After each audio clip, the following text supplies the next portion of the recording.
Baik, di sini saya akan menjelaskan yaitu deskripsi. Nah, pada simulasi atau mengajar micro teaching, ini saya mengajar mata pelajaran IPA kelas 4 SD dengan topik sifat-sifat cahaya. Siswa akan melakukan percobaan sederhana untuk membuktikan bahwa cahaya 1. Merambat lurus, 2. Dapat dipantulkan, 3. Dapat menembus benda bening. Adapun tujuan pembelajaran hari ini yaitu 1. Siswa mampu menyebutkan minimal 2 sifat cahaya. Yang kedua, siswa mampu melakukan percobaan sederhana tentang cahaya. Yang ketiga, siswa mampu menyampaikan hasil pengamatan. Yang keempat, semua siswa dapat berpartisipasi sesuai kemampuan masing-masing.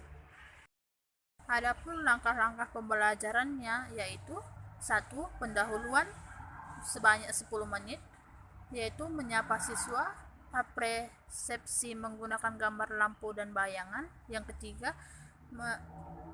menyampaikan tujuan pembelajaran. Langkah-langkah pembelajaran yang kedua yaitu kegiatan inti sebanyak 45 menit, yaitu menonton video pendek tentang cahaya. Yang kedua, melakukan percobaan kelompok atau sebanyak 3 percobaan. Yang ketiga, diskusi dan presentasi hasil percobaan. Adapun langkah-langkah pembelajaran yang ketiga yaitu penutup sebanyak 10 menit, yaitu menyimpulkan bersama. Yang kedua, refleksi singkat. Yang ketiga, memberi penguatan dan tugas-tugas. Baik, sekarang kita masuk yaitu strategi pengajaran. Strategi yang digunakan yaitu 1. Pembelajaran kooperatif atau kelompok heterogen.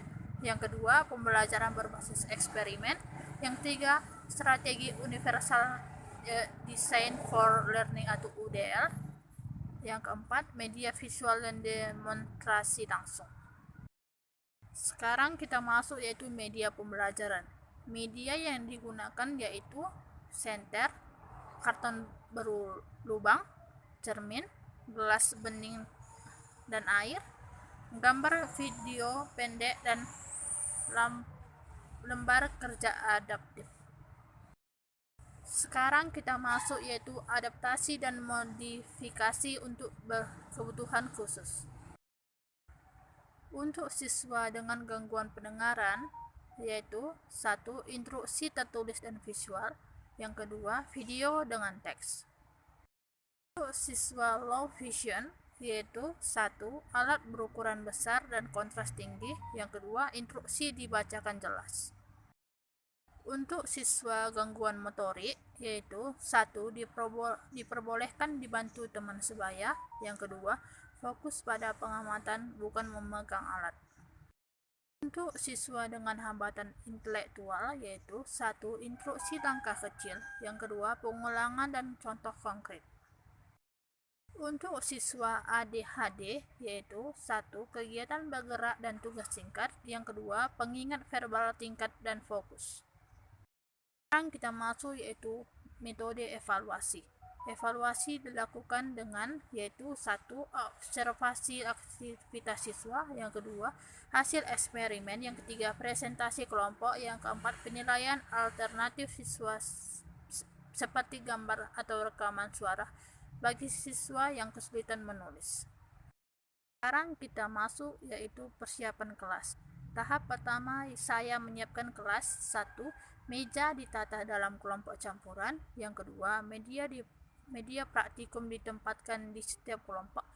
3. Kartu instruksi visual ditempel. Yang 4. Siswa berkebutuhan khusus ditempatkan pada area mudah diakses.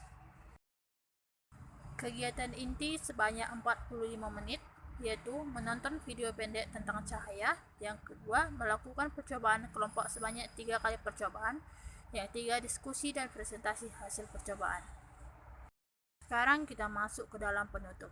Penutup sebanyak 10 menit, yaitu menyimpulkan bersama, refleksi singkat, memberi penguatan dan tugas-tugas. Sekarang kita masuk ke dalam eksperimen.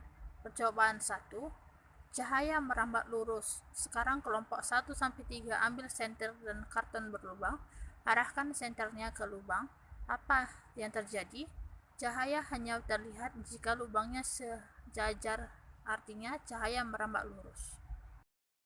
Sekarang kita masuk eksperimen percobaan 2, cahaya dipantulkan.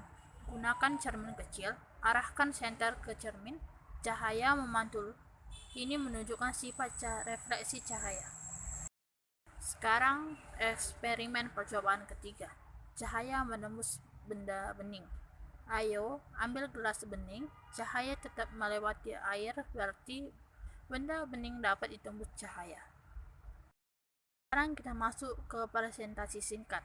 Kelompok 1, silahkan jelaskan hasil percobaan kalian. Ya, bagus. Itu bukti bahwa cahaya merambat lurus.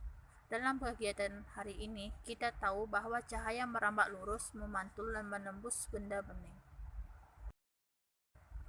Adapun dukungan untuk siswa berkebutuhan khusus, yaitu selama kegiatan saya memberi dukungan khusus seperti 1. Menyediakan kartu visual untuk siswa tunarungu. 2. Memberi alat percobaan besar bagi siswa low vision. 3. Memberikan tutor sebaya bagi siswa motorik. Yang keempat, menyederhanakan bahasa untuk siswa dengan hambatan intelektual. Yang kelima, mengarahkan perhatian siswa ADHD dengan kode nonverbal. Sekarang kita masuk yaitu pengamatan respon siswa. Dari pengamatan, siswa terlihat antusias, terutama saat melakukan percobaan. Beberapa siswa perlu waktu lebih sehingga saya memperlambat tempo, mengulang instruksi, dan memberi contoh tambahan. Kita masuk yaitu refleksi pembelajaran, yaitu A. Tantangan. Tantangan terbesar adalah mengelola keberagaman kemampuan dan menjaga fokus siswa dalam kegiatan kelompok. Yang B. Strategi mengatasi tantangan. Saya menggunakan yaitu 1. Instruksi visual, 2. Kelompok heterogen, 3. Penguatan positif, 4. Tugas singkat untuk menjaga fokus. Bagian C yaitu kekuatan dan kelemahan diri. Kekuatan saya adalah penggunaan media konkret dan pendekatan inklusif. Kelemahan saya adalah manajemen waktu saat memberi bantuan individual. Bagian D, pembelajaran untuk masa depan. Dari pengalaman ini, saya belajar pentingnya fleksibilitas, empati, dan inovasi dalam mengajar siswa dengan kebutuhan beragam. Ke depan, saya akan meningkatkan variasi media digital dan strategi UDL. Baik, kita masuk yang terakhir yaitu kesimpulan.